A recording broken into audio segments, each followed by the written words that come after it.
everybody. We are back. It has been a long time since I've been on here. Looking forward to this. We got Jessica Nieto out of California. She's a monster agent out there. She's built a great business. Having a shift, I'm sure, with this market. We're going to talk about that, all kinds of stuff. We're going to have a good time. Stick around. Here we go.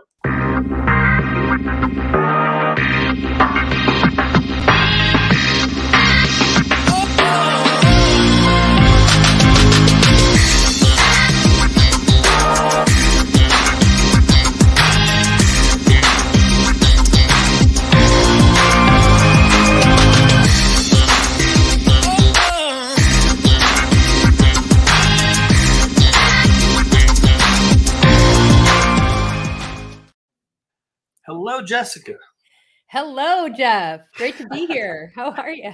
I appreciate you being on. I know you're busy. I know you have a lot going on out there in California. So thank you very much. I appreciate being on here and doing this. So yeah, I love your intro video. I feel like I got to know a little bit more about you just watching your intro video. I love it. Well, we love to travel. We love to get out. We love to see things, explore, all that stuff. So I think that's part of why we get in this business sometimes. You know, have some freedom, but then we end up building a business that we're so tied to and trapped by and everything else that there's no such thing as freedom. So I don't know. It all comes together. That's why we came up with this and anything else. I love hearing the stories. I love what we're doing over here. So I appreciate your time. Thank you very much for jumping on. Yeah, absolutely. It's like you said, it's all about sharing the story so you can inspire some people you don't necessarily even know watching that really need to hear it right now. So yeah, definitely making an impact with this. I love it. 100%. So yeah, let's hear your story. Let's just start there. I mean, talk about your journey as far as you even getting into real estate. What did you do before real estate? What were you doing? Right. So before real estate, funny, I did some hospital administration for UC Davis on the academic side when I was young. I was doing that when I was 18 years old. So making, a decent little paycheck, and then realized I was not the right person to work for doctors. So right. I've done so many jobs. I'll tell you, it's funny. I was reflecting on this the other day. Some of the silliest little jobs I've had along the way, from, customer service jobs, but the little sales jobs. It's so funny, the basic fundamental skills that I learned in sales. And, even the side gig I do during the holidays to make a little extra money before I was even 18, I picked up some things about sales that really turned me on to what am I good at? And for me, it always went back to those silly little sales jobs. I just love them. So getting into real estate. So I've been licensed for 10 years, but I've been in real estate in somewhere or another since 2008, but just celebrated 10 years in February. Licensed as a broker in California, Washington, Oregon, and definitely been doing a good volume of real estate. So just joined eXp Realty in April of 2020. Okay. I don't know if you remember what happened in April of 2020, but it was is this what we should do? We had this small little brokerage. It was working great. We were, making good money. But we were getting worn out on the brokerage side. So that's when we made a shift, and would love to share more about that too. We'll talk about it as we go. Yeah. What was it like for you at the beginning? Now, did you start in California, or was it Washington? I did. So I was Okay. sort of restarting my life at that time. It was a funny story is that I sold, my nice car and all the things. And I thought, I've got to find a way to really get back on the path of a career that's meaningful to me. So I thought, real estate was cool. I'd done property management up in the Tri-Valley in Northern California. And I thought, I'm going to get into real estate. And I found this job on Craigslist. It was like $12 an hour with bonuses maybe, but you're going to learn everything about real estate. So I walked into an office in Newport Beach. I parked my shitty little car that excuse the French, me on YouTube, but my little car in the farthest parking lot in this big office in Newport Beach, walked in, got the little gig. And I took that little job because I was very interested in learning. That's one of my things is I love to be learning, especially if I can get farther faster by being surrounded by people that know lots about what I want to learn or be great at. So I took this little job. Within the first couple of years, I experienced thousands of real estate transactions. So we were basically providing. We lost her. She will be back. She's got a great story, guys. We'll wait to get her back on here, but there she is. Not sure what happened there. I lost you. I don't know what it said, "Oh, snap." and then an option to reload. I'm back. You're So good.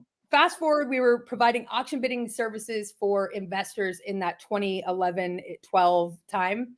Okay. And everything from title, we had a department running title, people, we were calling realtors, seeing what happened with the short sale, why didn't it work out? And right at the auction steps with cashier's checks and people jumping over fences. We didn't do that. Jumping over fences, looking into windows, like, are they in there? So it was this fast-paced, fun environment. By the way, I was brand new to Southern California. So I was definitely didn't start as the neighborhood realtor. All the REOs dried up, right? They went away after a few years. So 2013, February 2013, I got licensed as a real estate agent. And I thought, well, I better, sharpen my pencil, had my laptop, my clean desk. And I thought, okay, I know nothing about building a real estate business. I just know a lot about real estate. And first thing I did was I picked up the phone, right? Same thing we're doing now in this business, pick up the phone and started working on business development, called all the people that I'd met, all the investors, and said, what can I do for you? What can I do for you? Hey, you should meet so-and-so. And then, a couple weeks in, it was, hey, you want to list this house for us for nothing? And I said, yes. Turns out later, I hear the story that same investor had asked a few other people the same question, and they'd said, oh, no, I can't do it for that little, and then I showed my value, and now I'm, for that particular investor, I've sold thousands of homes for them. So Wow, good for you. Yeah, very cool. That's my getting started story. That's awesome. And how many closings did you have like your first year? Do you remember approximately what it I turned into? don't remember, but I think I should look. I know I sold many. Yeah. Okay. My business partner, the other part of my story is that one of the guys out of that office, my wife's an entrepreneur too, which is a fun part of my story. We both actually worked for the man for a while, right? And when I got into real estate, she got into being an artist. So we were both entrepreneurs starting our businesses at the same time. Okay. But my business partner and I worked together now for 10 years since I've worked out of that office. Okay. So he and I have sort of bulldozed some amazing success from little. So fast forward now, 2021 was my biggest year. He and I did 240 sides, 142 million, which That's crazy. it was The two of you? Just the two? the two of us. Yeah. Wow. That's We huge. have an admin, a TC, and a marketing assistant. And then from there, as we know, the market dried up in terms of cap rates. Money got more expensive, and the acquisition side for a lot of our investors dried up. But we're still doing the listings. So 2022 was a slower year for us. We sort of rechanged our focus. We also do flips, which is a lot of fun. So we had a couple projects going then, but 2022, I think I wrote a note here. We did 118 sides. So went down, but this year we're actually on track to beat that goal in a down market. Yeah. So we made some good shifts. Didn't fire anybody, which was great. Just there you go. keep pushing. The numbers are so strong. What would you say? Let me ask you, going back to when you first got started, those first couple years. I mean, just knowing what you know now, because you're right. I mean, you come into the business and that you just, okay, I know the laws, I know the rules, I passed my test, but now I got to build a business, which they don't teach you in real estate. Yeah. Knowing what you know now, what would you do different from what you maybe the first year, or what would you do more of? Maybe you said you came in and picked up the phone. That's probably one of the hardest things for people to do sometimes, is get disciplined enough with the phone. You picked up the phone. That's funny. It's not a question that I don't reflect on often. It's a question that I ask myself all the time. What could you be doing differently? What could you be doing better? Who's doing it better? Who's doing it differently? That's one of the great things about being at EXP. You're just surrounded by people doing things at a really high level. What would I do differently? I would have maybe elevated my mindset in terms of what's possible. I would have bought more real estate. Yeah. Right. But specific to being a real estate agent, I would say just adding additional revenue streams. Time to execution is super important. If you can make more mistakes faster, you can recover faster, and you can get closer and you can actually execute at a higher level the things that that do work if you could get there faster by trying the things that don't. Yeah. I've always been a risk taker, but maybe not risky enough. Like I said, buy more real estate. Yeah. Yeah. For Yeah. sure. Do you own some now? Do you own some properties now? We do own some real estate. Definitely not looking at, my business partner is more working on this, but just putting together a fund to buy more rentals. This time around, there's not going to be a huge REO deal, right? I mean, the stats are that, I can't remember the exact, they were sharing it at EXPCon too, but according to the economics website, I think the stat is something like 67. Let's just look at the stat. We'll bring it up before we end the show. I have it. But the amount of homeowners that are in default all have equity pretty much, right? Yeah. So for us, we're really just focused, or we are focused on who has to sell rather than trying to squeeze the juice out of the folks that don't need to sell right now. Yeah. And that's definitely the lower hanging fruit. So, Well, and that's one of the things. I mean, I'm trying to help the brokers around here locally, different ones I'm talking to online, Zooms and stuff, just different meetings. Again, yes, it's tighter right now. Yes, there are a lot of people that have pulled back in terms mhm. of this market, the interest rates, the economy, different things. And I get it, but there will always be those who have to make a move, whether Correct. it's a job situation, whether it's a family situation, whether, what a transfer of some sort, just life will happen to people, divorce. There's just going to be different situations that come up regardless, where people have to sell a house or they need to get out of renting. They've got to do something different, and Here it is. you got to look for those people. 92% of borrowers in foreclosure have positive equity. 92%. Wow. Yeah, I knew Yeah. it was high. I didn't know it was that high. That's Mhm. And okay. then the other interesting thing too, that everyone needs to be focused on, like the brokers in your local market, like you said, is the percentage of people that have that locked into that low interest rate, right? And so if they're not necessarily wanting to move, but could they maybe look at buying another property? Do they have a son going to college where rather than renting him a place, they could go out and buy something so that they could play into some equity there? There's Sure. creative opportunities out there. The big one for us is that it's 25 or 26% of the sales from this past year have been made up by real estate investors. And those aren't the big hedge fund groups. Those are your mom and pop investors. So if you're not working with investors, you definitely should. You should learn how to service them. And the best tip I could give you on that is don't work with jerks. Find people that align with your values.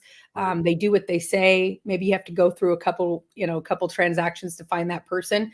But if Right. you've closed a transaction with an investor, give them a call, see what they're buying. Keep a lookout for find opportunities. There's definitely opportunity to work with investors in this market. So. For sure. For sure. Were you on, I don't know if you've participated in any things that we've done here, Freedom Team, we've had some things here lately with Done For You Real Estate. Have you plugged into anything that they've done? Have you heard about them? No, I have not. Let me just share this because anybody watching this, if any of the real estate agents out there, could plug into this. So Done For You Real Estate, they're based out of Utah. This is a quick plug for them because I love it. here's what I love what they're doing. They've been around for 15 years. They recently just, we've been talking to them now for about 4 years. In April, they made the move, and now it's Done For You Real Estate, brokered by EXP Realty. So they did move their brokerage over here, which is awesome. What they do is they work with the mom and pop investor. They're not looking for the guy that's, the professional that's buying 50 properties a year and apartment complexes and all that kind of stuff. That's not their primary client. Their client is, your past client who bought a house, who wants to get into real estate investing. They know that they hear about it, Mhm. but especially California, Colorado, like the prices, like to buy a rental property, like just what, like it's just hard, whatever, like, or they just think it's more for the professionals, or I don't want to be a landlord, Mm. so here's where Done For You comes in. Okay.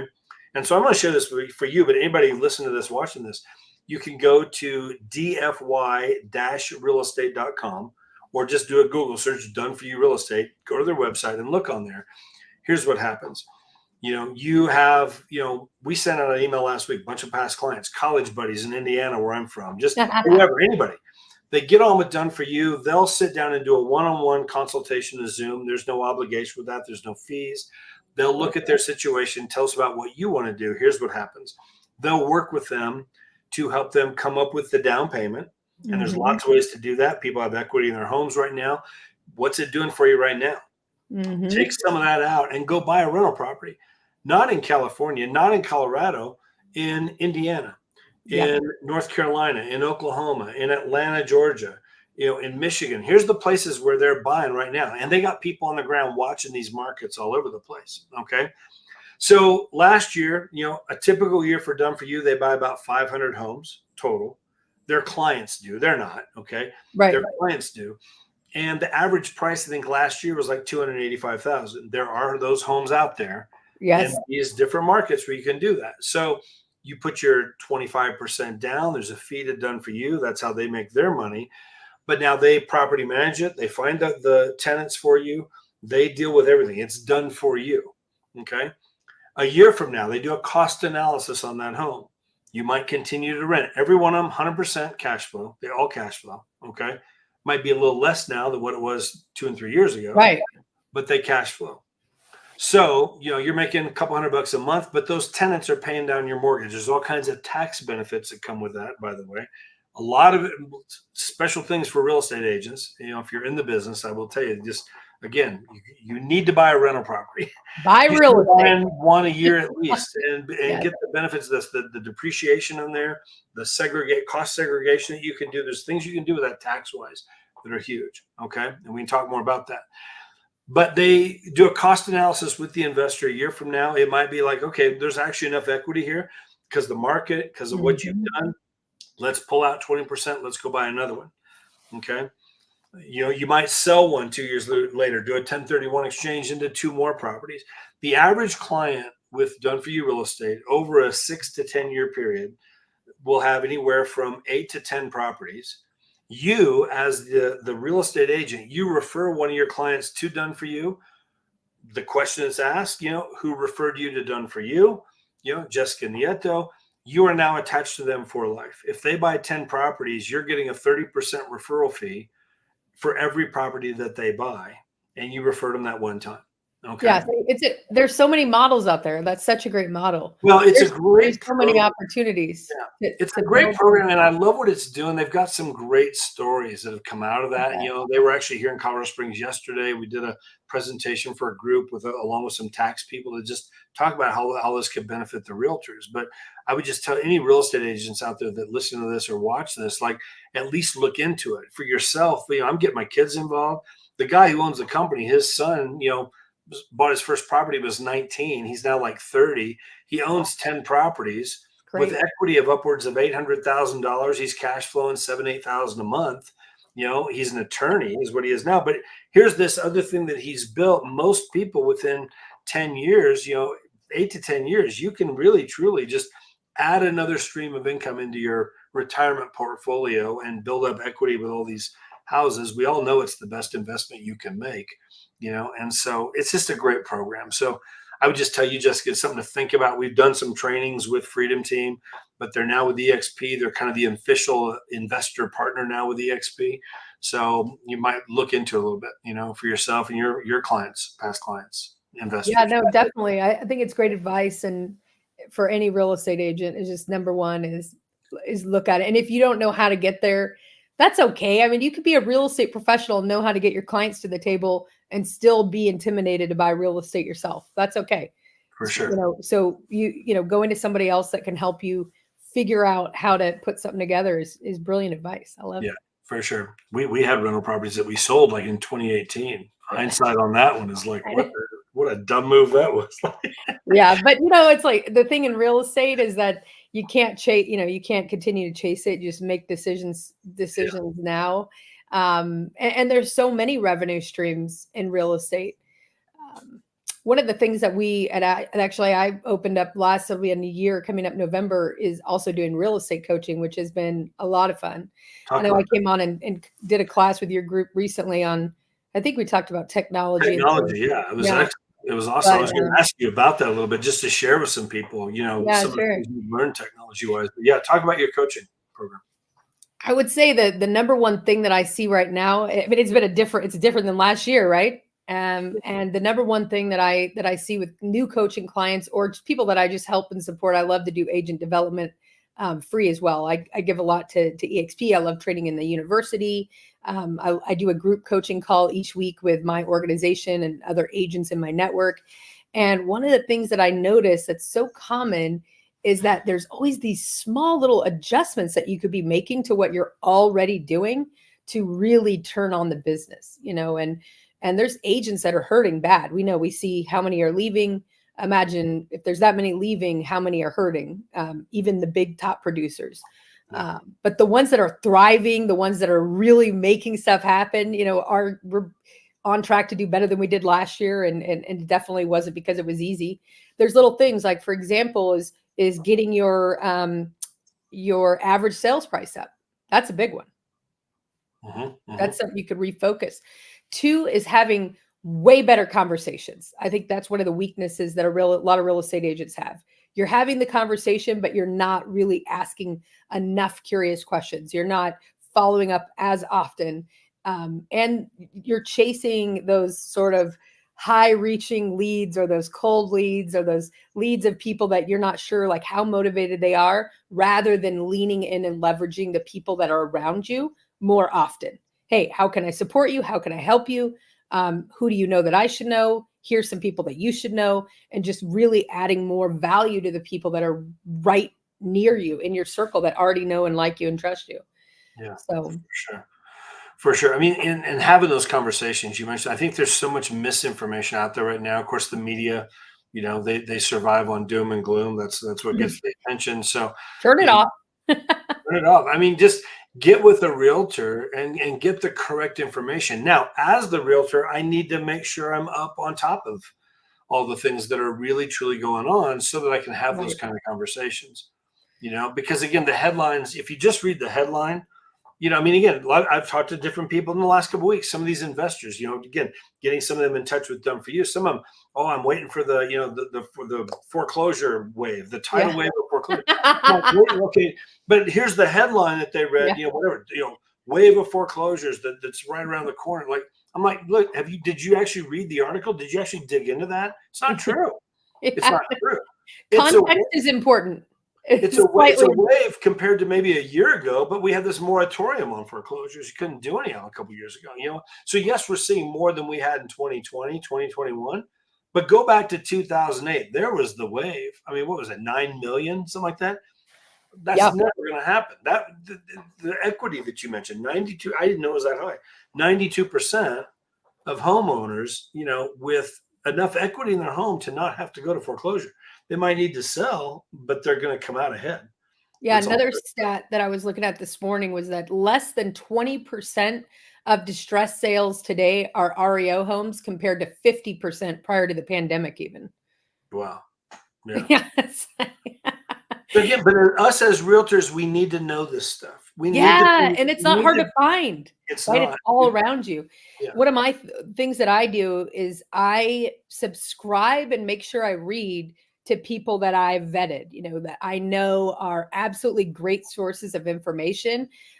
We had Mike Del Prete, right? Mike Del Prete Yeah. at EXPCon, and Leo Pareja and Michael Valdez like talking about the data. It wasn't the big fun party conversation. It was more, this is what we need to be talking about. You guys are serious. You've spent money to come to this conference. Let's talk about what's going on and where the opportunities are.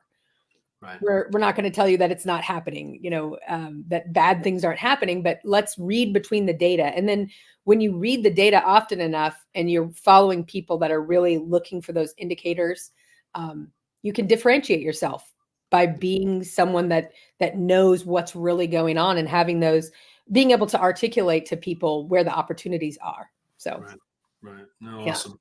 What are some of the things that you did to get to that point where you could have a year like you had in 2020 when you 2021. had the 2021? 2021. Yeah. 2020 was a good year too. Yeah, when you had your big to build to that point, like what are some of the things that you did that just you can think about this? I'm thinking about some of the agents that'll Yep. watch this, that maybe they've been in the last couple of years. And again, how many people got their license the last couple of years because real estate's hot?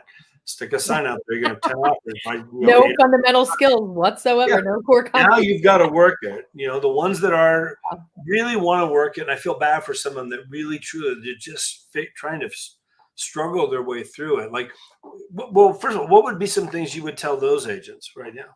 Yeah. So I would say I wish it was this fancy answer. I think everybody wishes that it was some amazing thing that you've never Just heard the before, and secret, you're going to get off this call and you're going to go do that thing, and it's going to be right? magic. Yeah. Yeah, doesn't work that But the truth is that it's the fundamentals and it's consistency. way. Yeah, And it's little things like this. It's number one, do exactly what you're going to say or do more than you said you would do.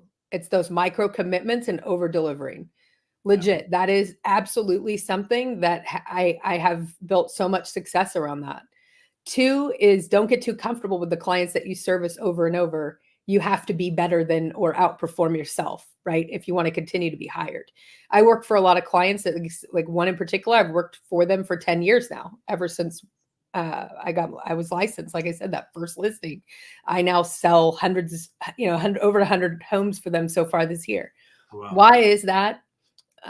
Because I continue to deliver the best service. Like I always say, you're only as good as your last deal. If you don't work with the same client, how can you do better than the last time? And how can you be finding additional sides and sales out of one sale?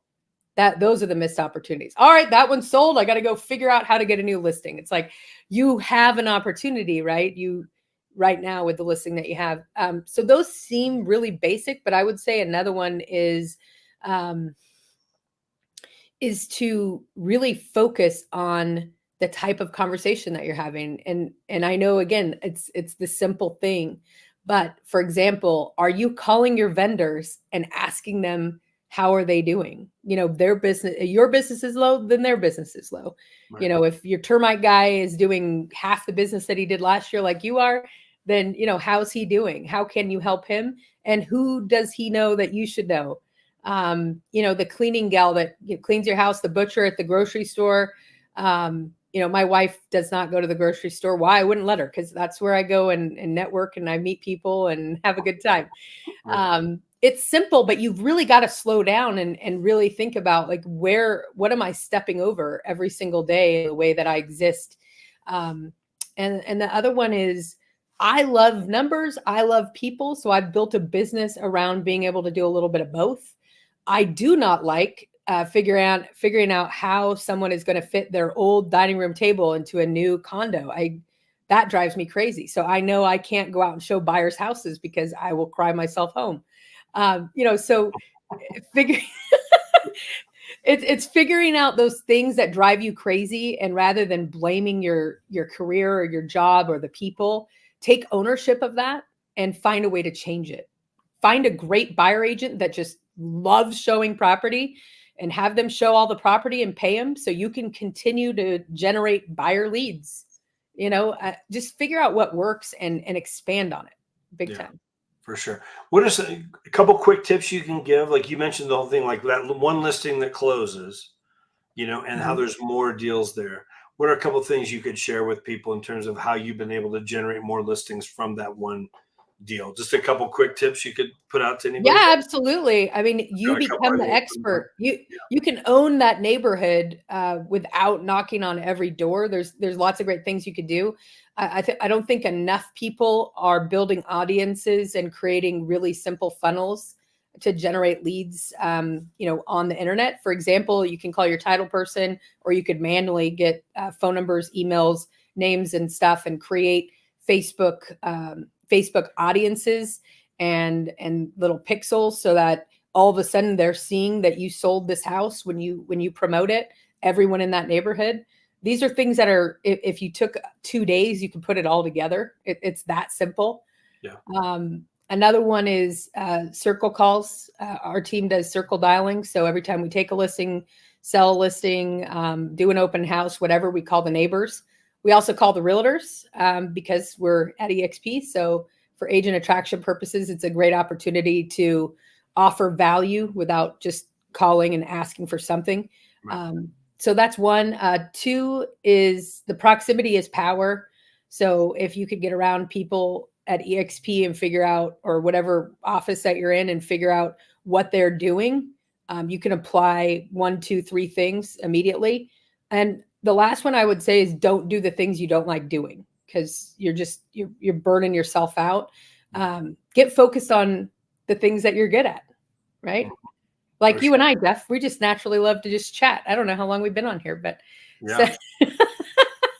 I love talking to people. I love hearing the stories. I love talking to people. I love trying to help people, and it drives me to, I just know there's value here. If people watch this and agents watch it, when they watch it, Yeah, if they can pick up some nuggets from people.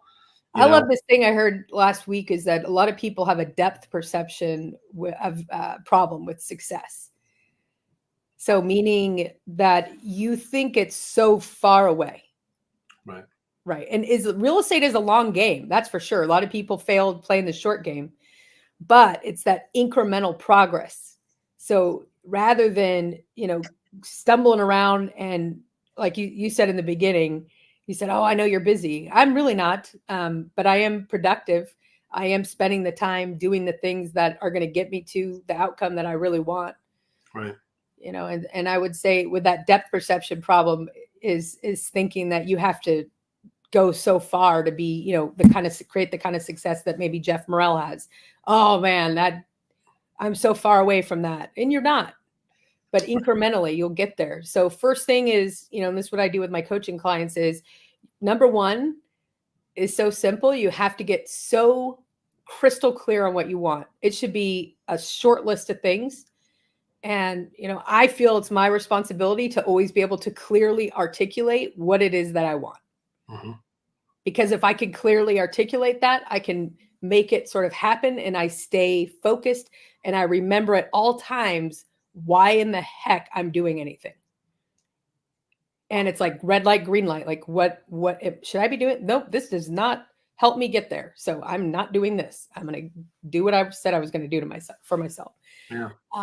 So yeah, get clear on that. And then 2 is get around people that know how to break that into steps. If you don't, like, get a coach, get a guide, get a mentor, study it, collapse time through books, podcasts, different things. And then take the action on the steps once you figure them out.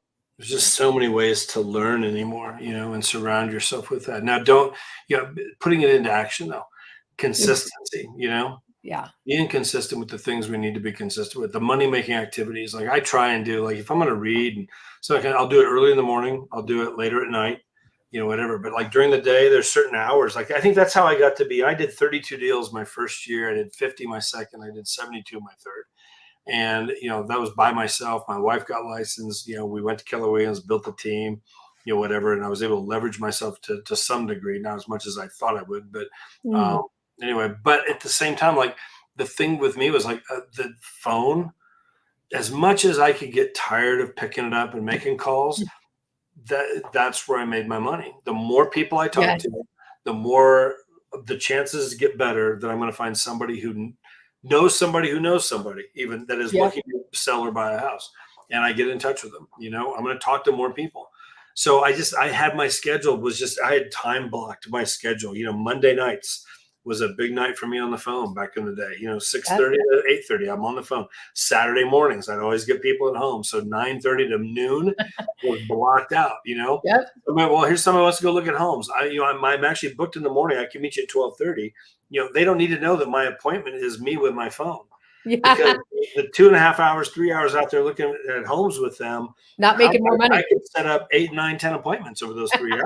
Right. If I'm on the phone making the calls, whatever. Yeah. So multiple afternoons during the week, I just had it blocked out to make those calls. I have a client who he sits in the garage in the afternoons because that's like his quiet space, and he smokes cigars and he makes his calls. It cracks me up.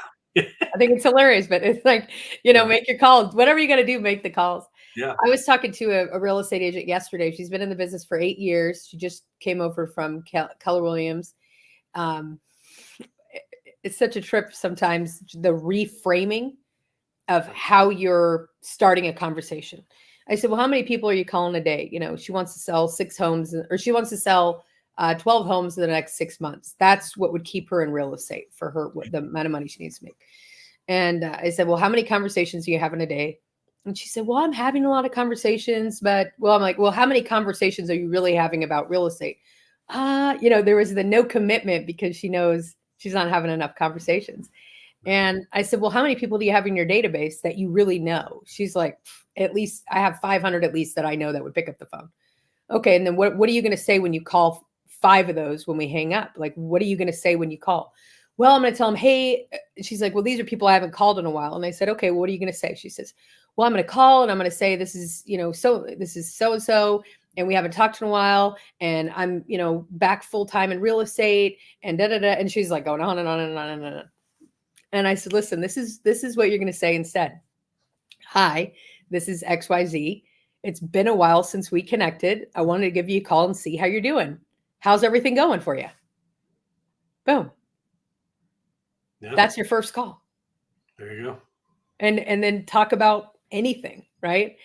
And naturally, when you ask people how you're doing and you leave what's called space and actual breath for them to answer, they feel seen. They feel, like somebody's checking on them, right?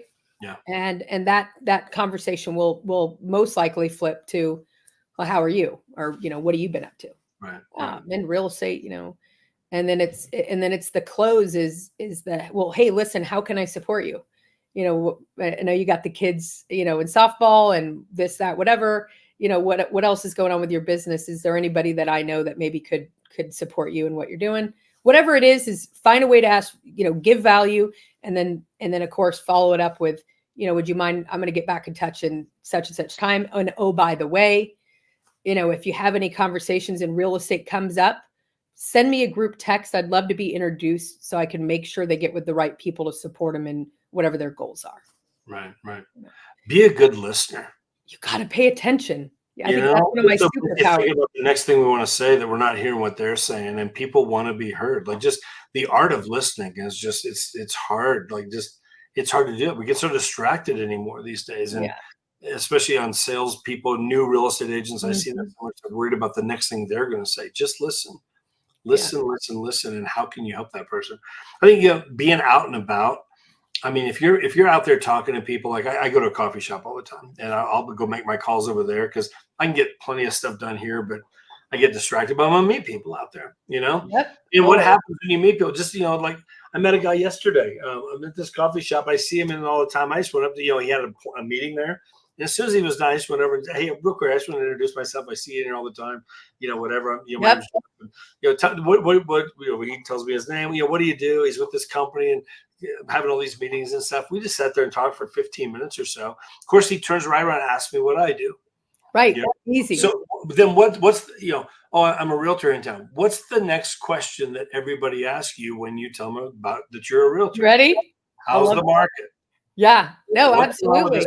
How's the market? What's going on with this market? I keep hearing about the market. Like, oh man, how's business right now? So here's what I do, and I learned this from Russ Legan. He's with EXP. Russ is the bomb.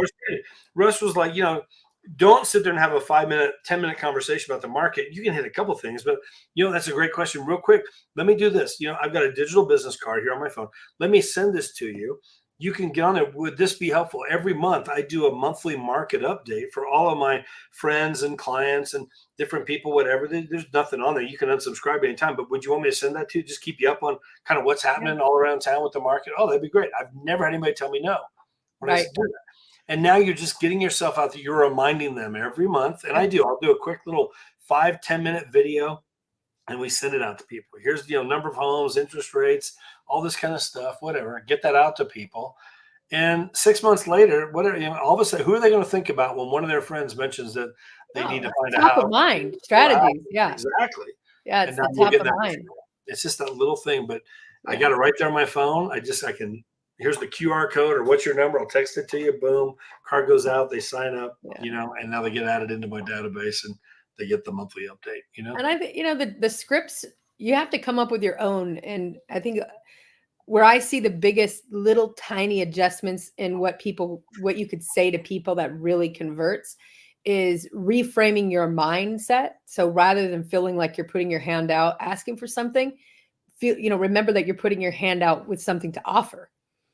Right. and get comfortable with what, it was. Haas Pratt says this, and you don't like it, like, switch it up a little bit. I Sure. like the golden script, which a lot of agents can have fun with, which is do you have a real estate agent? Oh no, I don't need a real estate agent. I'm not looking to buy or sell in the next, forever long. I'm never selling my house, and I don't need to buy a house. I got no kids, whatever. Okay, great.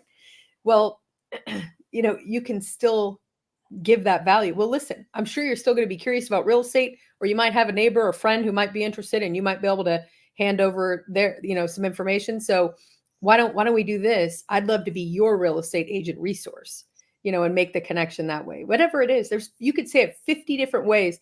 The point is like you said, is just be genuine, be authentic, offer value, and Right. then find a way to stay top of mind and stay connected with them.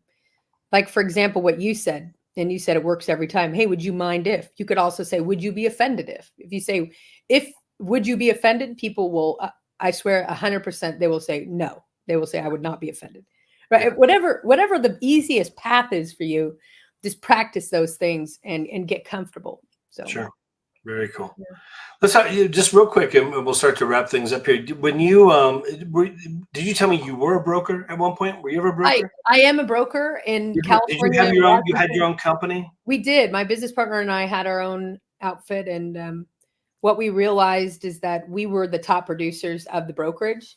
Right. And a lot of the fat that we needed to trim off it was something that, we always had the kind of doors open, the coffee's on, but we weren't really in the business of wanting to generate something huge in terms of agent count.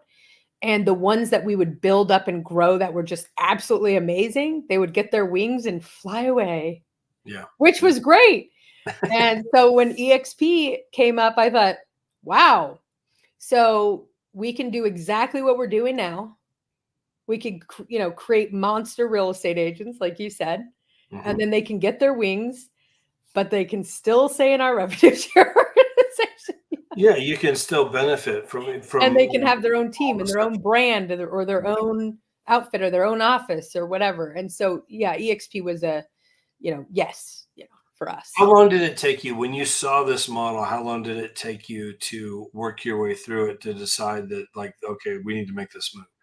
Or was it instantaneous? I mean, some people it is. I mean, but Yeah. was it For was me, it a it was process to go through? instantaneous, yes, but it was sort of, okay, how, when, where, what, and then when the pandemic came along, we had been looking at it and figuring out our transition because we had a pretty good volume of stuff going on, and it's changed too. So when we came on, it was like 30 something thousand agents. Okay. Where I thought I'd missed the boat, and now we're at 90. Yeah. We're just getting started. I mean, We're just getting today we're started. just getting started. I really believe that. I do. And so for us, a lot of the things that have happened at EXP that are an opportunity now that I'm like, hey, check this out. They didn't exist even then. So for us, we were really focused on the numbers. We were really focused on what made sense.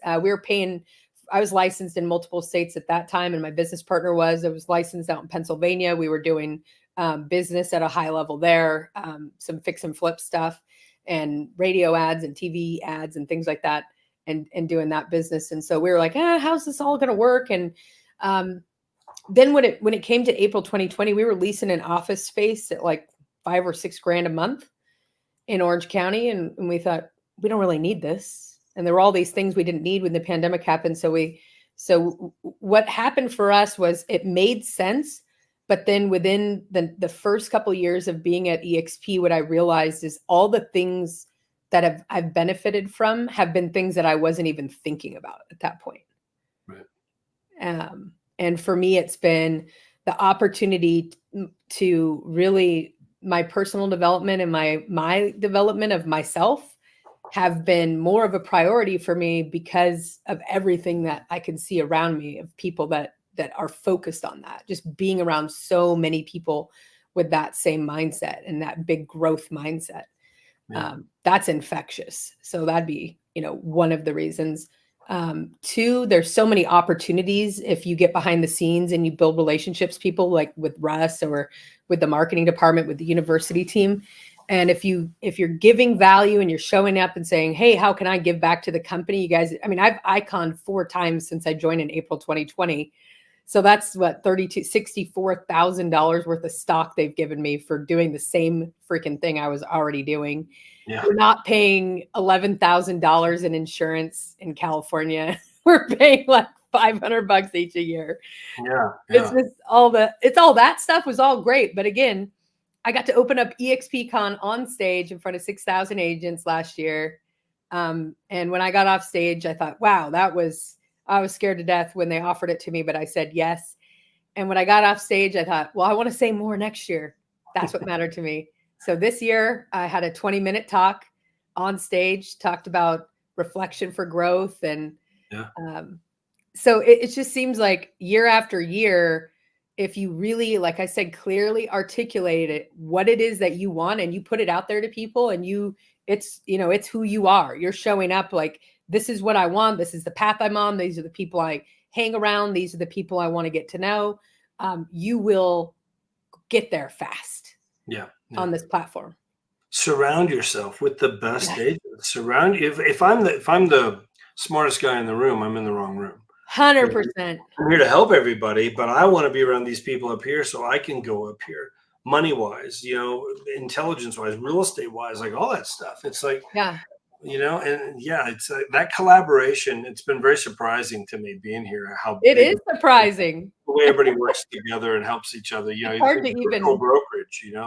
Yeah, it's hard to really articulate exactly at what level it is. It's huge. And funny enough, at EXP, a lot of the agents that I run into in real life or across workplace, they don't know me because I'm the agent that sells this much. There's agents selling a lot more real estate than me, or have bigger teams on huge rev share organizations. So for me, how they know me is how I show up for them. It's my core values. It's my principles. It's who I am. Oh yeah, you talk about this, or you do this, or you trained here, or you were doing that. And it's cool to build a reputation based on who you are and not just your unit count. Yeah, for sure. Yeah. You had mentioned how, again, you and your business partner were carrying the brokerage in terms of volume of business. And that I think that's the case with so many of the independent brokerages out there. My buddy Aaron Ken, he's in Texas and he's big. He got to top 50 Keller Williams in the world before he started his own brokerage back in 2009. Ken Real Estate Group. He was the first one that I reached out to when I moved to EXP. He was wide open to looking at this. But when he ran his numbers, through everything, if you took his production out, they were out of business. Yeah, and you can't sell that company. Yeah, no, you can't sell it because when you're gone, there's no company. Right. So it made sense. It was just, and it made sense for him to do. I think. What would you say to the independent brokers out there right now? Because regardless of what the rates are, regardless of how many closings there are this month, you still have the lease, you still have the light bill, you still have the copy bill, you still have the staff you got to pay. All that stuff is still there regardless. Like I would not want to be in those shoes right now with that pressure going into this time of year where it slows down anyway, but then you put these rates on top of it and everything else. Like I want to sleep at night, like I never wanted to be a broker personally. I just want the liability, the overhead, all that stuff. What would you say to those out there right now who've never seen EXP? They think they know what it is. I don't want to look, I've got my own thing. I built my brand, all that stuff. What would you say to that person? I would say this. Everything that you're going to have at EXP is going to be, the Bean team said this, one of the largest team up in Canada, is that everything at EXP is going to be additive to what you already are doing. So trim the fat, and two is get your ego out. Don't let your ego get in the way of your success. I mean, wouldn't you say that to anyone that you love or care about? Sure. Right. So just look at it. And when you look at it side by side and you get your questions answered, partner up with someone like Jeff and the Freedom Team and look at, as a business and an entrepreneur, look at it from the sense of what would this look like so that I know I didn't miss this opportunity 5 years down the road. Right. And if it doesn't make sense for you, it doesn't make sense for you. But I would say if you look at it, you're going to find that everything is going to be in addition to what you're already doing, and you're going to lose nothing, right? You don't lose your brand or your identity or all the great things about your business, but it sure felt good to, like I said, shed that fat and just be able to refocus on the things that were working for us. When we want to do flips or buy projects and do different things, we can focus on that because we're not worried about the operating side of the brokerage, compliance, just all the things that nobody wants to do. But fortunately, some do at EXP. Fortunately, we have great people that do those things. But yeah, looking kind of over your shoulder, not sleeping that well at night because you're wondering, is there something else I should be doing here? And looking out for so many people where there's no ROI. That's a tough place to be. It's a dark place. It's a hard place. Yeah, for sure. Well, I do think, I mean, and I talk to agents all the time. I think most, like 90%, 95% of the broker owners out there, they really truly care about their agents. They do. Their office. And I get that. This is not just a win for them as the broker. This is such a win for their agents. You know what? Billion%. So I would say the training and development that's available to plug your people into is something that financially would not make sense to invest in, to build it all out. And at the same time, if you have people that are producing at any level on your team, but then just culturally you're not quite able to fulfill them in whatever way that is, and they're not being fulfilled by their local association or events like that, get into EXP and plug them into don't stay within those four doors or four walls that you're used to being in. Make sure that you're plugging them into EXP so that they can sort of branch out, and you're going to have great attrition with that because they're going to find maybe somebody else or another voice that speaks to them a little bit. It resonates with them at a better level, for them. Right. For sure. Get them around people that maybe they'll like more than you. Yeah, I mean, it's gonna help their production. They're gonna get ownership in the company with stock bonuses. They could actually build, their own, business, their own brokerage within the brokerage without that liability as well. And it benefits them. It benefits the broker. It's such a win across the board. And we have fun, right? And we have a great time. I think I was introduced to one of your partners by one of my coaches who's also in a different organization. I also have a couple coaches. And then you guys called me, said, hey, come on my show. And then you said, hey, let's do a podcast. And that's how EXP is. I look at my calendar on Sundays, right? And I go, what do we, hey, I'm going to be on with Jeff. And I'm going to be on with so-and-so. And we just have a good time. It's a lot of fun. It's a lot of fun. And we're building our business. I interviewed Mitch Ryback, I love Mitch. Great guy. But one of the things he shared, which, because he was a broker owner, tropical real estate down in Cocoa Beach. And at a high level, yeah. At a very high level. One of the things he shared in that interview, he said, when I really looked at this and broke down the numbers and stuff, he said, honestly, I was more profitable with a team of 6 agents than I was with a brokerage of 120. And that's sad. I mean, but here's kind of the natural progression. You get to a point, you get big enough. I need help. I want to build a team. So you hire some agents and an admin and an ISA and different things. And then maybe you get to that point where you progress on to being a broker. Here's just kind of the natural thing. Well, again, I would just tell any of those people, like, you got to look at this model and you need to not just look at it, but you need to break it down. Get with Jessica, get with me, get with the person that invites you, and really break down the numbers. Get out spreadsheets if you need to. Crunch the numbers so you really truly have what you need to make a good, thorough evaluation. Is it a fit or not? I don't get it when people don't do it. I was on the guy this morning. I'll share this and we'll end it up here. I was on the guy this morning. He's down in Tampa, and I did a Zoom. I showed him this stuff.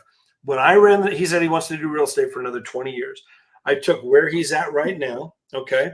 Yeah. Put his numbers from this year, this volume, into a calculator. I have to just add it all up. What would this look like? Now, not a huge thing. Like it'd be about 6,000 less annually for him to come over here. Well, that's nothing for 1 year. Like, is it worth making the move for 6,000? Maybe not. But I said, let's do this. How long you want to be in the business? Probably another 20 years. Okay, that's 120,000 over the next 20 years. That makes a little bit more of a difference. Mm-hmm. I said, but let's do this. You did 20 deals this year. I showed him all of our training that we're doing. I showed him KV Core. I showed him all the different things we're doing. I said, now with what I just showed you, can you see yourself doing another 10 deals in the next 12 months with what I just showed you? Absolutely. Yeah, no Okay. brainer.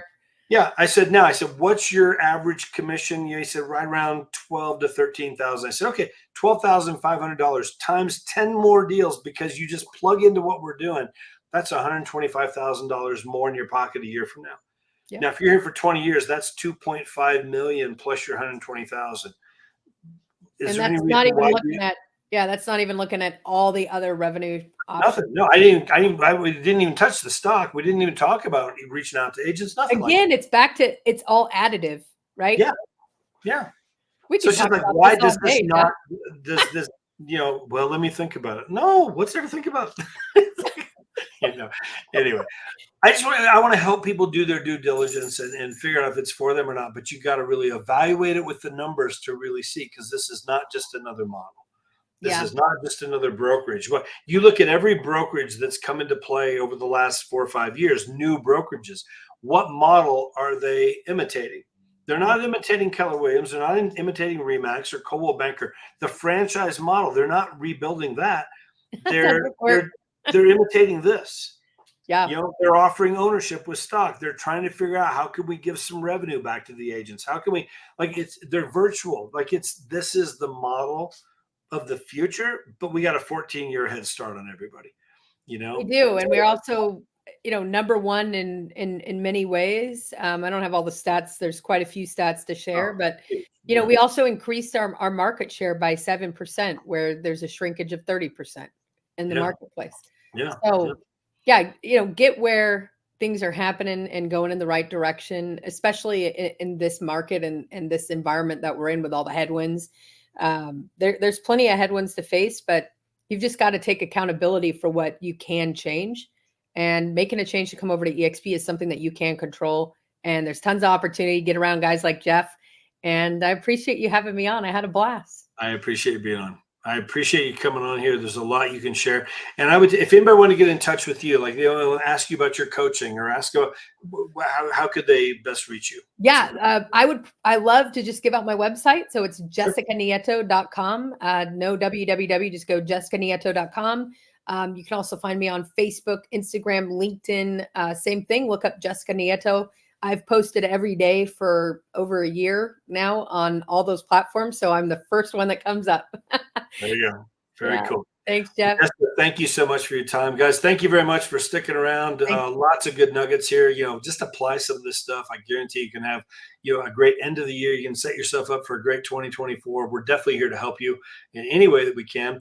Be sure to hit the like button. If you have any questions for us, put them in the comments. Jessica and myself will definitely get those answered for you. Get back to you. Reach out to her. Reach out to me.